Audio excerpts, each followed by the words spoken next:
আমাকে যে করে হোক ওই পিঁপড়াটাকে ধরতে হবে। এই তো পিঁপড়া, তোকে ধরে নিয়েছি, এবার বাসায় নিয়ে তোকে ফ্রাই বানানোর ব্যবস্থা করতে হবে। ওরে বিড়াল, তুই আমাকে কি ফ্রাই করবি? এবার তুই নিজেই আমার হাতে বন্দি। দাঁড়া, তোকে এবার ফ্রাই করার ব্যবস্থা করছি। হ্যালো বিচ্ছু বন্ধু, ছোট পিঁপড়াটা আমাকে আটকে গাছের সাথে বেঁধে রেখেছে, তুমি তাড়াতাড়ি এসে আমাকে বাঁচাও। বিড়াল বন্ধু, তুমি ভয় পেও না, আমি এখনই আমার গাড়িটাকে নিয়ে আসছি। ওরে বিচ্ছুর বাচ্চা, দাঁড়া, আমি তীর মেরে তোর 12টা বাজিয়ে দিচ্ছি।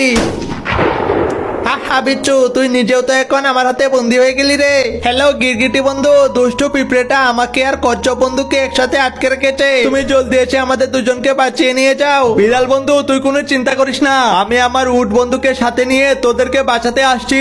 হ্যালো উট বন্ধু, জলদি আমার সাথে চলো, আমাদের বিড়াল বন্ধুকে বাঁচাতে হবে। এরপর গিরগিটি আর উট যখন সেই বিড়াল আর বিচ্ছুকে উদ্ধার করতে আসছিল, তখন রাস্তার মাঝে সেই পিঁপড়েটা তাদেরকেও বন্দি করে নেয়। আরে তোরা সব দুষ্টের দল তো এখন আমার হাতে বন্দি রে, দেখ তোদের আজকে কি অবস্থা করি।